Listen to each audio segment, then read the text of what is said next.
For this video, I'm going to show you how to assemble the guitar card. You can purchase this SVG file at my website, seanmosh.com, under the shops area. When you're at seanmosh.com, you'll click on shop. Just find the guitar-shaped SVG file and add it to your cart. After you have checked out, you'll be able to download the SVG file.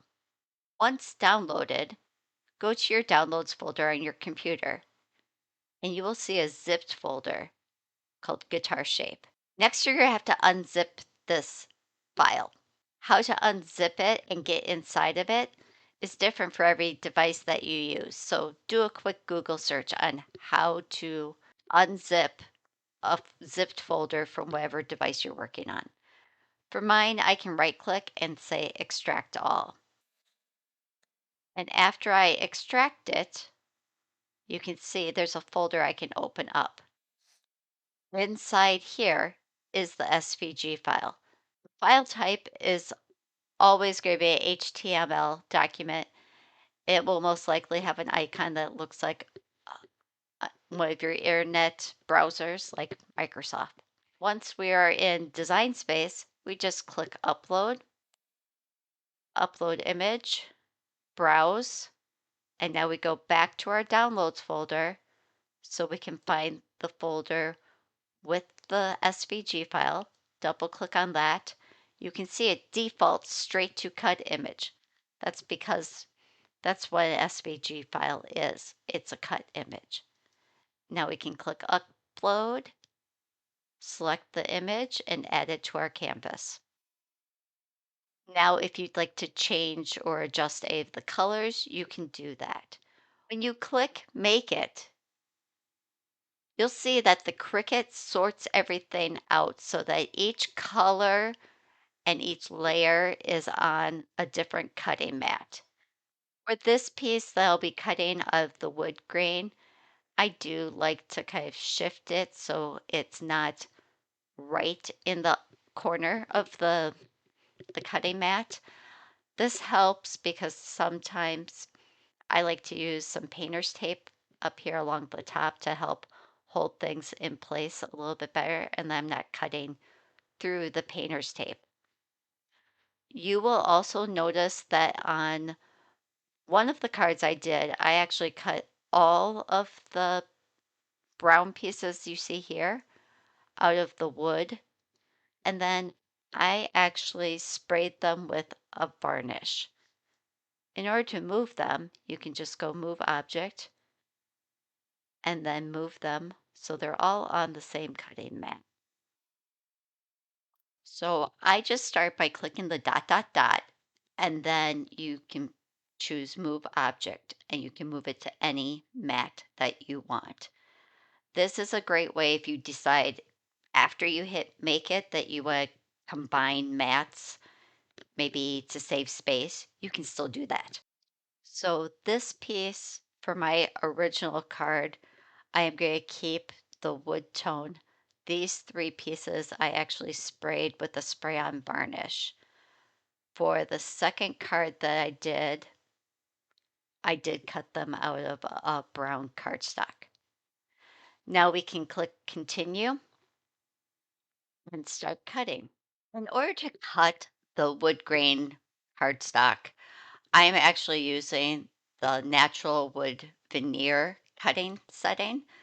So after you've clicked on Make It, make sure you have your materials set to custom because then you're going to be able to browse all of your materials and you can actually type in the word wood here and you'll be able to find your natural wood veneer. I even clicked the little green bookmark so that I can keep it as one of my favorites. And then it's right here under my bookmarked favorites. So now when I click on that, it is telling me to load my deep point blade into the clamp. So this blade is going to cut deeper than just your normal blade. And it's also going to do, an automatic multi-cut because I have it on the natural wood veneer. So that's going to go right over the same cut multiple times in order to really get a good clean cut. If it just pushed really super hard with one cut, you might shift and move things. So it's better to do kind of almost like a light cut and then cut it multiple times over and over. Don't worry, you'll see it all happening when we go into the cutting video. Now you can see we're cutting the design, and I have this on my strong grip mat. Then on top of that, I use some painter's tape across the top edge. And that's because I really want to hold things in place while cutting this.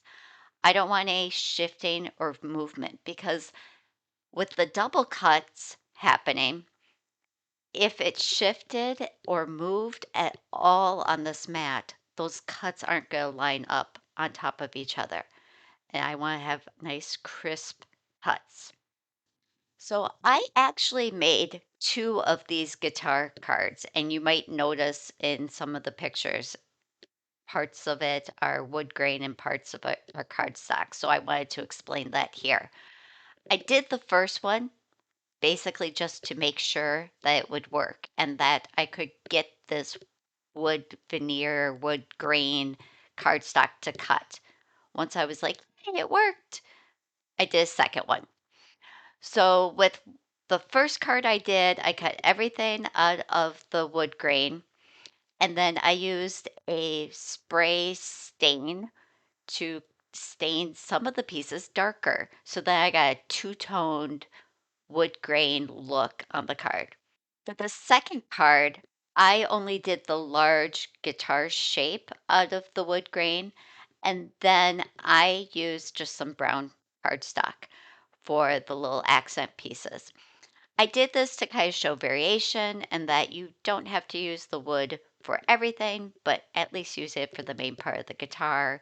Looks really great. I did want to show that after it's all cut and you peel that excess away, it did cut really clean. And I think that's because I used the strong grip mat, the painter's tape, and the deep cut blade. I am not going to show cutting all the cardstock pieces. I just am going to go straight into the assembly. So this wood grain is kind of stiffer and heavier than just a normal cardstock. So I really want to make sure it's glued down securely. So I am using a Mod Podge white glue, but you can use any standard white glue. Just squirt it all over the back, spread it evenly or somewhat evenly, and then place it over the top of the black piece. Remember to line up the left edges of things, which is harder than you would expect when you're trying to film this at the same time. But you're going to have a slight shadow hinting out from the right side of the guitar piece once you have things lined up. I recommend placing some heavy books over the top of this and lay it sit overnight so that everything really dries and is secure before you move on to the next step. Now it's time to start gluing on all those little accent pieces to really make this look like a guitar. I started with that top piece for the neck, and I did that because that allowed me to kind of center that and place that. So then I could add some glue to the back of the ring, and the ring is going to fit right into the curve on that neck. Then I'm going to take the black circle piece that is just cardstock and put some double-sided tape on the back of that and place that in the center of the ring. Before I place that last piece, I do need to string the embroidery floss through all of those little holes. So let's zoom in so we can see that. I took some embroidery floss and cut it at about 9 inches. Make sure you cut 6 of those. Then you're going to tie a little tiny knot into the end of each one of those. Now you only need to tie the knot on one end of each one of these strings because The other end that you didn't knot is what you're going to feed through those little holes. I did find that kind of looping the embroidery floss before I pushed it through the hole helped it feed through even easier. And then you're just going to continue to do that same process over and over again for each of the six strings. Now, before I attach this whole thing onto the card, I do need to glue that little silver bar onto this piece. I am just going to use my Zig two-way glue pen. I love using this because it allows me to put a really fine, thin line of glue onto skinny little pieces just like this. I am using a pre-made 5x7 card. I like to do this because that saves me a step of making the actual card base, and I can just jump to the fun part of decorating. You can also find these blank cards in my Amazon shop. Then I'm going to take a piece of patterned cardstock and just apply some double-sided tape to the back of it. And I'm going to line that up with the right-hand side of my card, lining up the corners. So now you can see when I place this guitar shape in the left corner, how patterned cardstock fills up the empty space on the right. But before I glue that down, I want to add the strings to my guitar. Now, I did have to compensate for the fact that there's knots on there and this wouldn't lay down flat. So I decided to use some foam tape.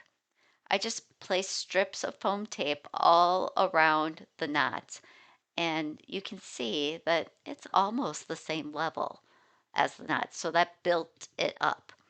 Now I can peel the backing off of the foam tape, and then that'll expose the other sticky side, and I can place it. But before I place it, I did decide to grab my glue and kind of just pour some glue right over those knots. Once I place this on the guitar, I'm going to press it down, and some of the glue did kind of ooze out. So I grabbed a tissue and just kind of wiped that. And now I'm going to let this set because I really want this to be locked in place before I move on to the next step. I almost forgot. We have to glue those little silver pieces up onto the neck.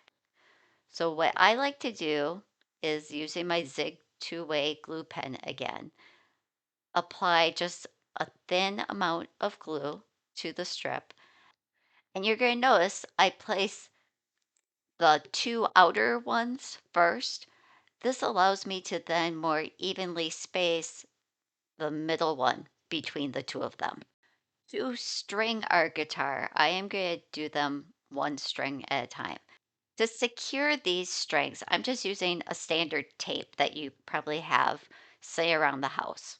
And then I'm pulling one string nice and taut and trying to make sure that it looks like it's going straight up the guitar neck. And I flip the whole card over and just tape it to the back. I originally started doing this, pulling all six of them at once, but I noticed that some were tighter than others and I didn't really like it. So then I decided to just do one string at a time.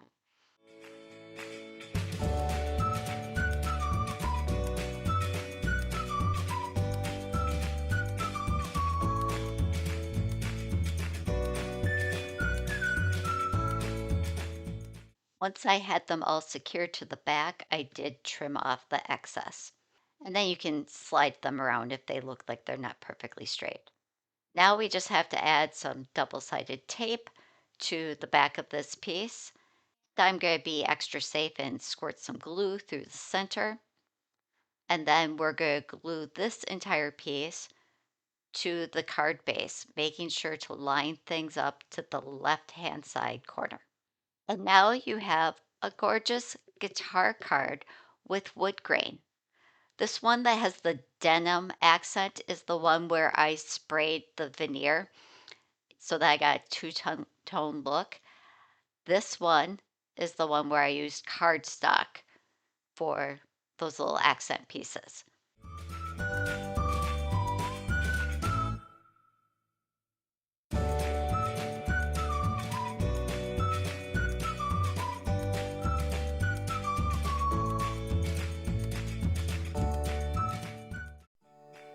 before you go, make sure to like, subscribe, and comment below.